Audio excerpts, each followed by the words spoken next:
Tagad mēs parunāsim par cilvēku, kurš sagādā neērtības, kad ar viņu tiekas, sagādā neērtības pieaugušiem vīriešiem, jo tas ir cilvēks, kurš, piedodiet, figi viņi zina, ar ko nodarbojas. Jo, ja viņam pajautās, ko tu dari, viņš nevar atbildēt, ko viņš dara. Viņš dara to un to. Labi, bet kas ir galvenais, ko tu dari? Es daru to un to. Tātad dzīves un biznesa motivācijas lekcijas vai uzrunas nodarbības. Ekonomikas augstskolā arī strādā. Un tagad iedomājieties sevi, ka jūs aizbrauksiet, piemēram, uz Vāciju un sāksiet savest vietējos uzņēmējus kopā. Kapitālu ar idejas autoru, teiksim, uzņēmumus, kas vēl Latvijā nav, palīdzēsiet viņam uz šeit atbraukt, iestāstīsiet, ka šeit ir brīnišķīgi, un pēc tam metīsieties atkal jaunos projektos. Lūk, tāds ir mūsu nākamais runātājs, Zulfikar Tosun, un viņš runās latviski, un kā jūs saprotat, viņam arī kaut vai šis fakts vien ir izkāpšana no komforta zonas. Turklāt, viņš it kā šeit pat neiederās, jo viņš uzskata, ka tādas komforta zonas nemaz nav. Sagaidiet ar aplausiem, lūdzu.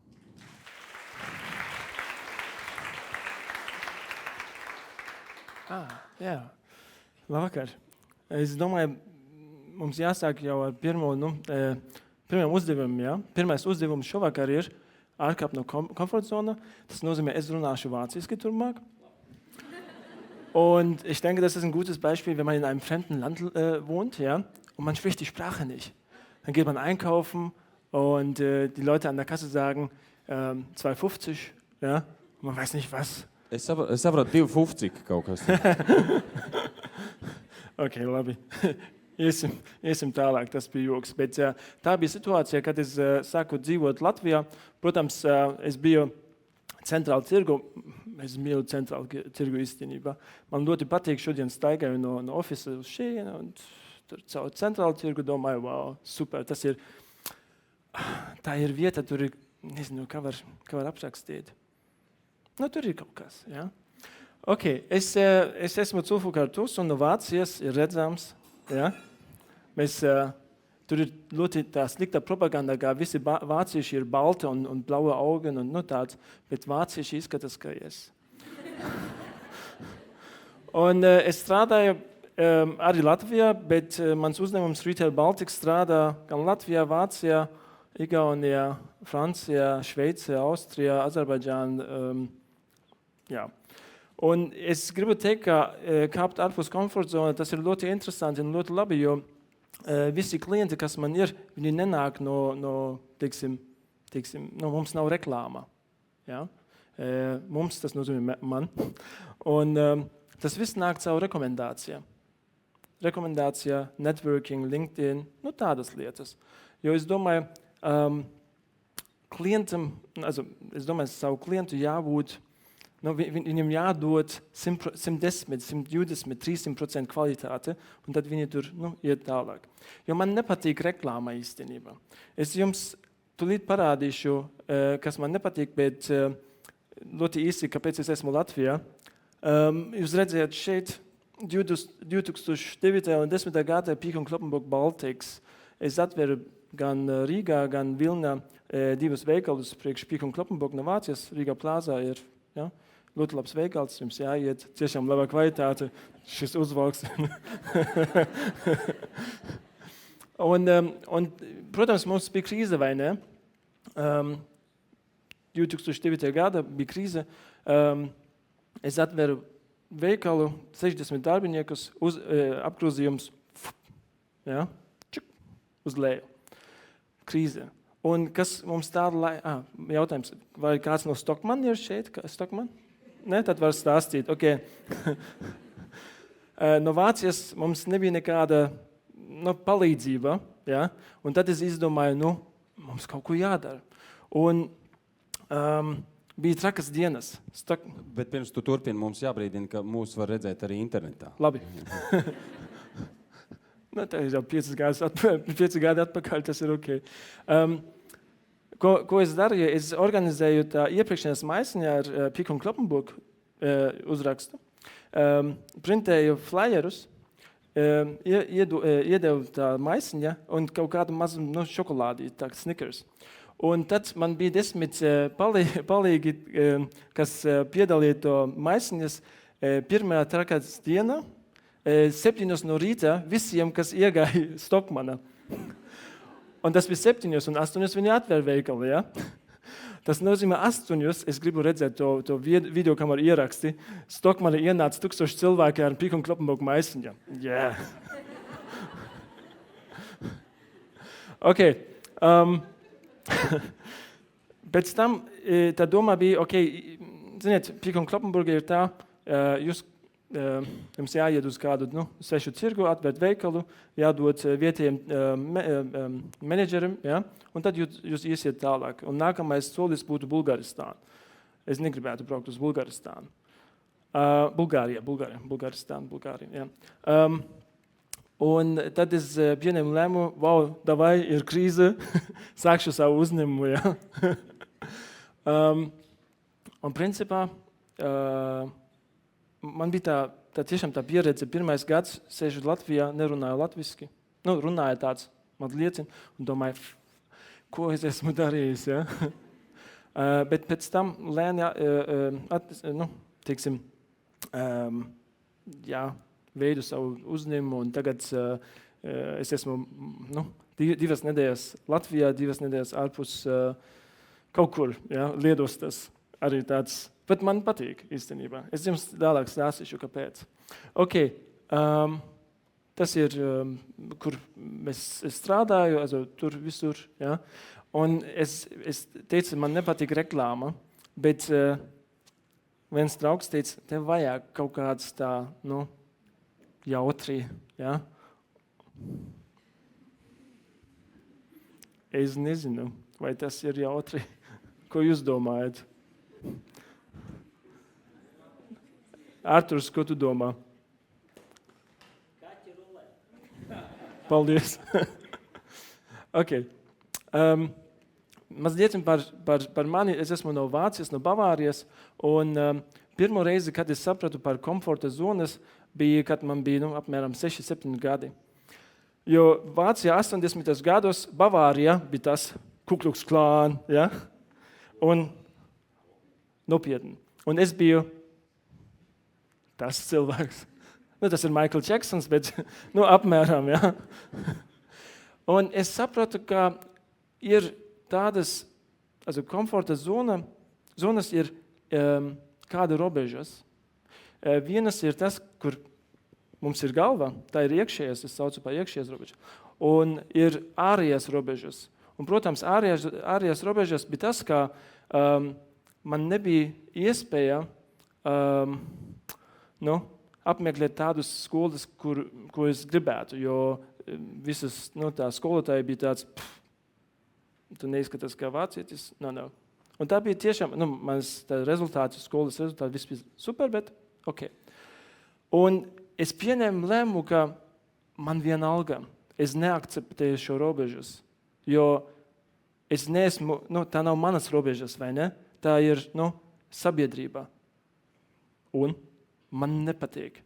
Un man nevajag. Un tur es sāku, man bija 8 gadi, es sāku domāt, ok, es mēģināšu tik tālu, cik es varu. Un pirmajā uzņēmumā, kur es strādāju, 10 gadus, man nav akademiskā izglītība, jo tas nebija iespējams. Es tiku līdz iepriekšējās direktors, kas mans budžets bija 40 miljoni eiro, un es nopirku sieviešu žaketes, ja? No Indijas, no Ķīnas un tā. Man bija 24 gadi, kad es biju visjaunākais, vienmēr visjaunākais. Ja? Es esmu visjaunākais. Bet ok, man vienalga. Un tas ir ārējās. Ja? Un es domāju, katra sabiedrība ir tādas robežas. Arī Latvijā ir tādas robežas. Tur tas, cik es sapratu, un es domāju, es sapratu daudz, ir tādas robežas. Un tad iekšējās robežas, viņi neeksistē. Piemēram, iekšējā robeža ir bailes. mans stāsts par baili ir tas, ka šodien es runāju latviski. Man ir bail. Nē. Pagaidiet. Tas nav kā, man nevajag ordenis. Un es ļoti bieži dzirdu, zini, mums šeit cilvēki dzīvo 40 gadus un viņi nerunā un tā. Ok, nesalīdzināt man ar viņiem. Es runāju, es arī franciski runāju, bet neviens dod man ordenis. Ja, tas ir normāli, bet es domāju, man tas vajag, un tāpēc man nav tāda komforta zonas, jo ir arī ārzemnieki, kas dzīvo Latvijā, vācieši, visi. Tās un dažādi viņi runā angliski, un viņi dzīvo jau 10 gadus šeit, bet tas ir ok priekš viņiem. Es domāju, ja, man jārunā. Ok, bailes. Otrais, slinkums. Jā, bet jā.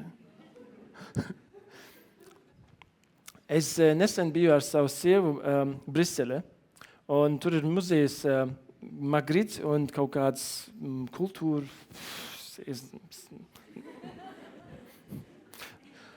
Bet ir tā, ka mēs iegājām muzejā, pie kases 300 cilvēki. 300 cilvēki. Un mēs tur stāvam rindā, un man nepatīk stāvot rindā, jo es vienmēr mēģināju atrast kādu risinājumu. Ja? Ātri, ja? Es teicu, Klau, es meklēšu, varbūt es kaut kādu kase, mēs to nezinām. Atradu biļetes automātu. Domāju, wow, super, neviens nav. 2 minūšu laikā nopirku biļetes, gāju pie sievas, saka, Klau, man ir biļetes, maksā 16 eiro kopā. Man ir biļetes, tavā iesi. Viņa saka, pagā, tas ir tikai priekš viena muzeja, bet tur pie kases ir biļetes, tu maksā 8 eiro no katra. Priekš 3 muzeja. Ok.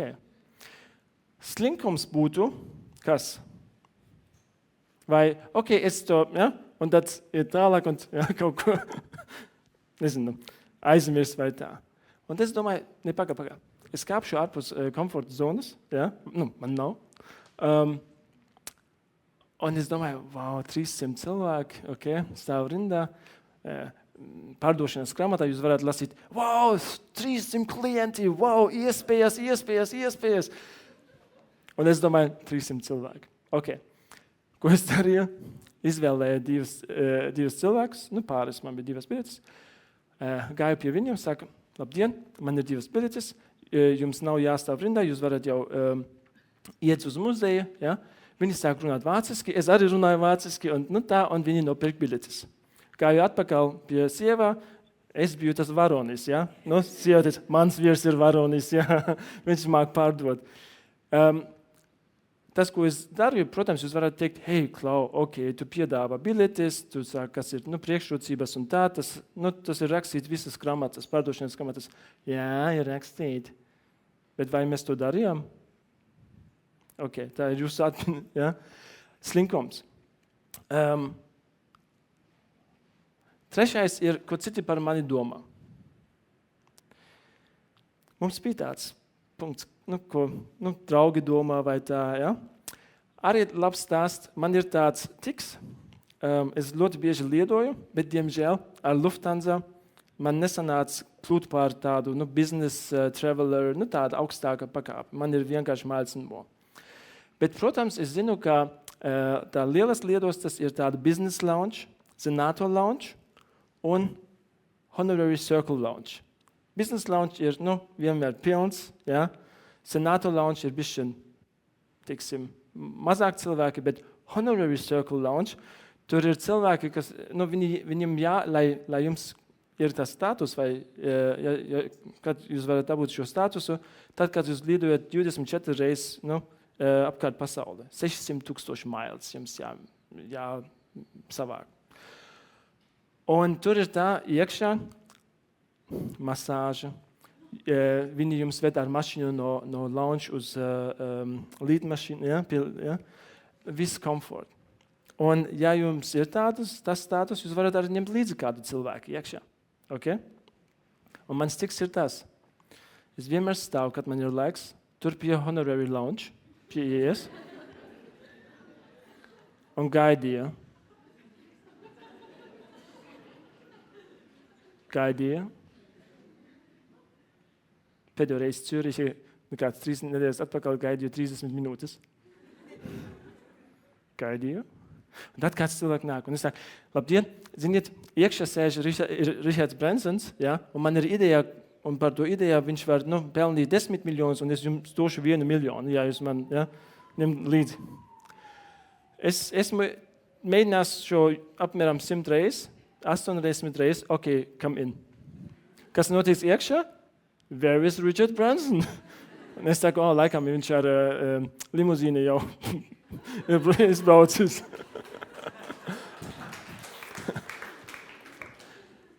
Vienreiz bija tas gadījums, es arī gaidīju, nāca kāds cilvēks, un es saku, tas pats, varat man ņemt līdzi iekšā. Un viņš saka, ok, normāla reakcija. Viņš gāja iekšā, pēc minūtēm atkal ārā, un viņš man teica, es arī mēģināju tikt iekšā, bet es nespēju. Okay. Tas ir praktiski uzdevumi. Es varu jums ieteikt, es reizēm arī vādu semināru par šo, jums ieteikt nopirkt kaut kādu lietu un mēģināt pārdot. Fantastiski. Ja jūs liedojat, un kāpēc, ko citi par mani domā? Man vienalga, ko tas cilvēks par mani domā, tas honorary circle. Man ir mērķis.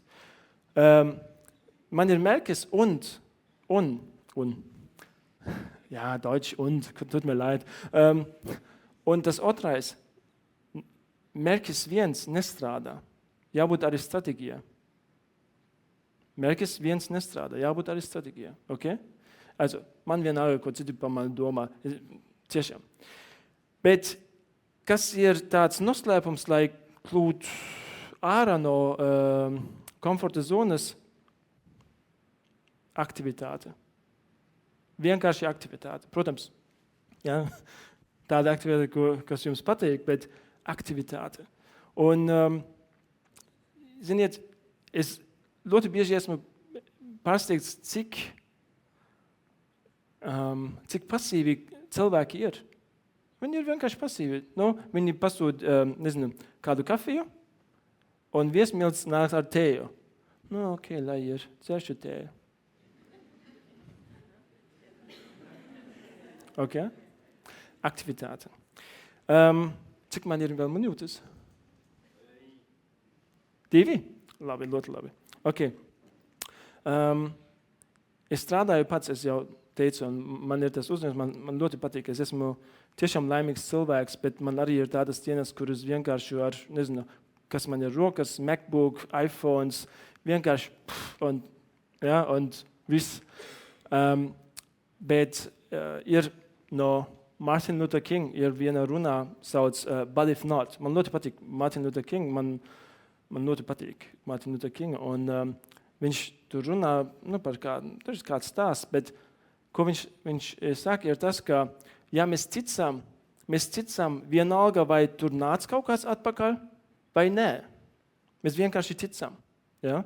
Es ticu vienalga, vai Dievs dod man kaut kādu pozitīvu vai negatīvu. Es ticu.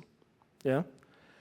Ar mūsu, ar ārpus komforta zonā, dzīvot ārpus komforta zonas, vai ar mērķiem, vai ar stratēģiem, ir tas, ka tā ir mana stratēģija, tas ir mans mērķis. Vienalga, vai tas, tur būs, tur nāc kaut kāds atpakaļ, bet vienalga, vai tur ir lietus vai saulains, es ticu, ka būs kaut kas atpakaļ, un tas ir jau viss, jā.